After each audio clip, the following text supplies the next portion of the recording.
Disc Space. Votre podcast de discussion sur l'Ultimate. Bonjour tout le monde, bienvenue dans ce nouvel épisode de Disc Space Actu, votre podcast dédié à l'actualité de l'Ultimate Frisbee.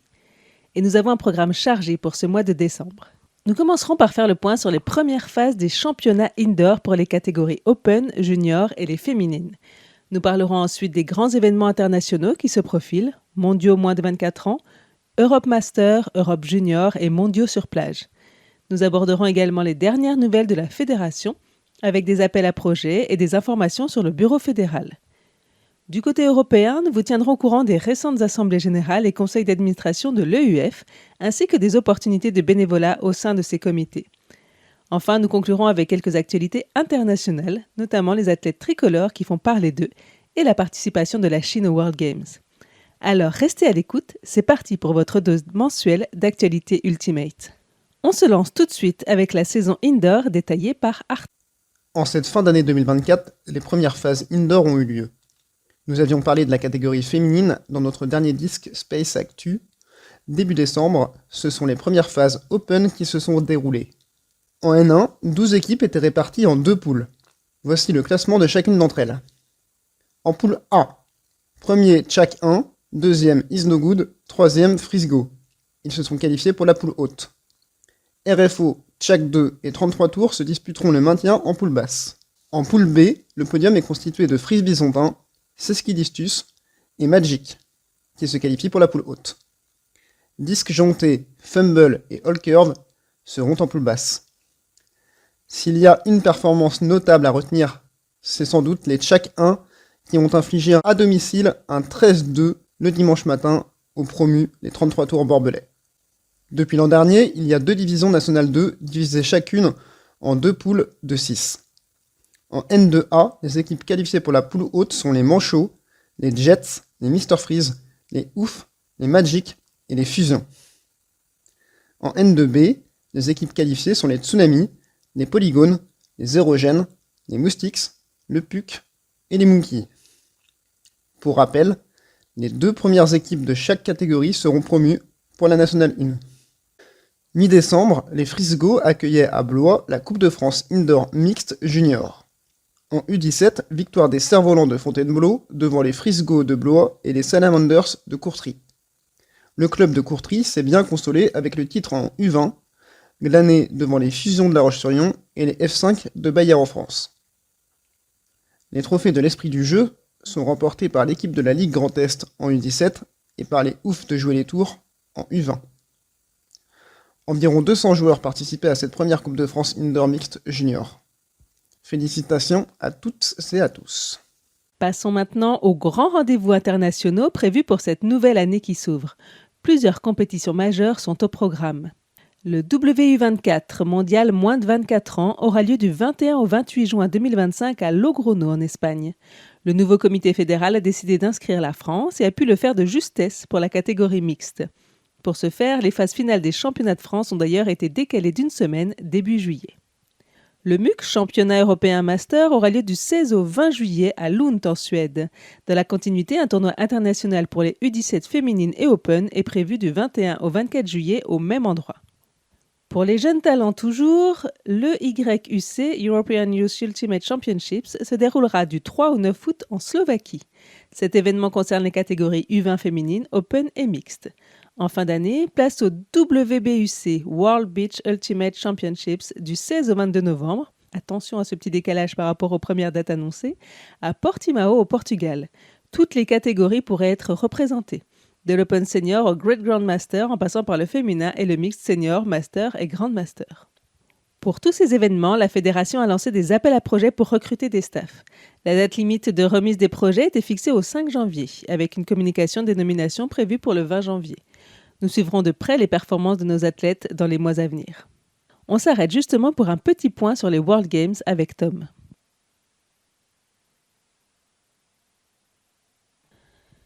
Au niveau fédéral, suite à l'élection du mois de novembre, le nouveau bureau directeur FFFD pour la période 2024-2028 s'est installé.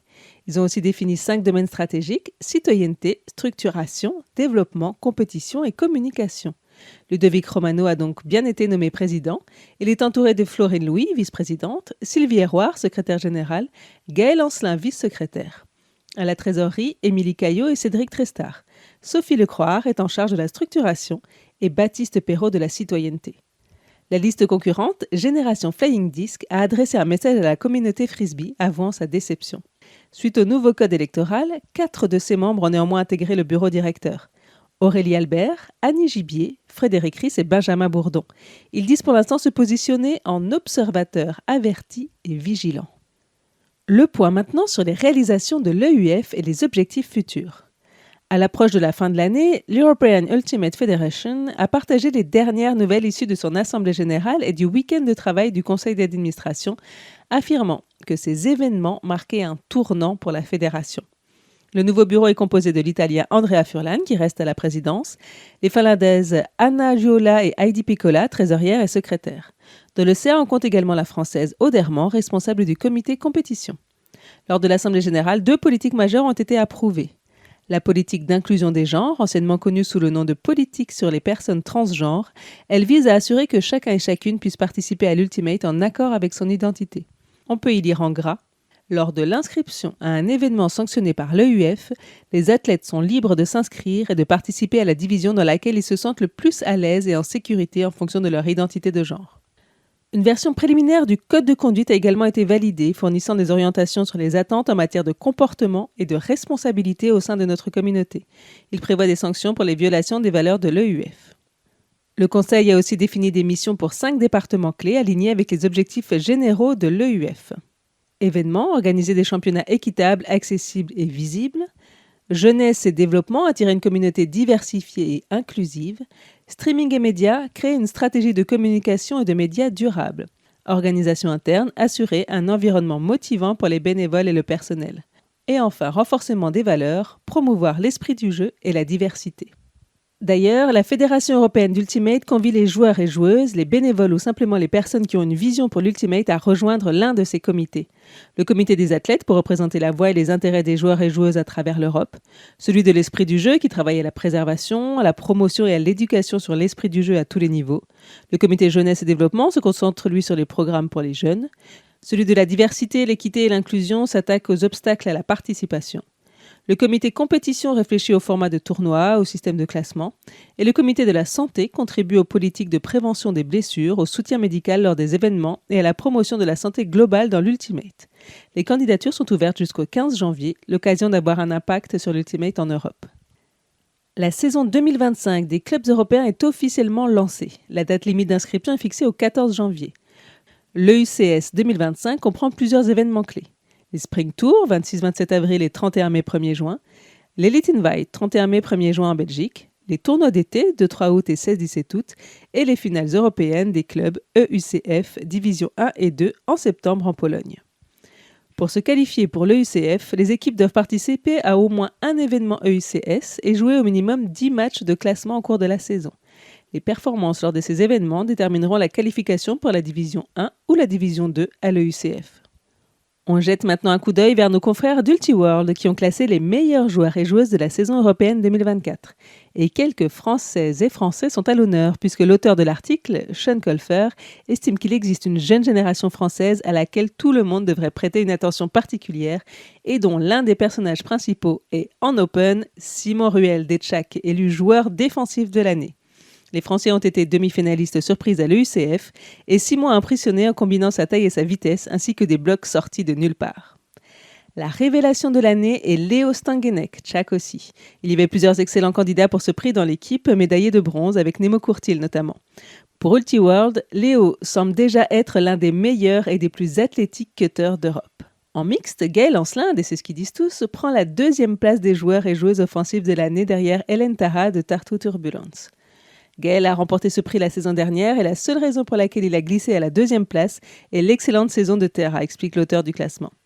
Selon lui, Ancelin est au centre de tout ce que fait l'équipe française et tire les ficelles avec brio. Ses performances pour la France en mix ne sont pas prises en compte, mais selon lui, il a également été fantastique en Australie et a montré qu'il est l'un des meilleurs handlers en Europe. En féminin, Eva Borno, qui jouait pour Moon Cup, est la 2e joueuse de l'année derrière Floor Kellarts de Groot. Je cite: Borno n'a que 21 ans, mais sa maturité avec le disque a été extrêmement impressionnante pendant presque toute la saison. Un jeu légèrement en baisse en finale n'a pas pu cacher sa capacité à garder le disque en mouvement, à se libérer chaque fois que son équipe avait besoin d'elle et à pouvoir toujours revenir en arrière lorsque les confrontations l'exigeaient. La révélation de l'année est française également, c'est Swann Lacoste-Lefebvre de Yaka, de justesse. Cette saison, elle s'est imposée comme l'une des meilleures joueuses de Yaka grâce à une saison régulière réussie, écrit Sean Colfer, ainsi qu'une joueuse de ligne offensive importante pour l'équipe mixte française qui s'est rendue en Australie et a remporté le bronze. Elle a également été probablement la joueuse la plus remarquable de l'équipe féminine française des moins de 20 ans qui a renversé les puissantes états-uniennes pour remporter l'or à Birmingham au Royaume-Uni. Joueuse polyvalente, avec une maturité bien au-delà de son âge, Swann est prête pour une longue carrière au sommet. Et on termine avec les championnats à venir en janvier. En janvier, la saison indoor continue. Phase retour du championnat de France féminin indoor les 11 et 12 janvier. Coupe de France Open Junior Indoor les 18 et 19 janvier. Phase retour du championnat de France Open Indoor les 22 et 23 janvier. Merci pour votre écoute. On se retrouve le mois prochain.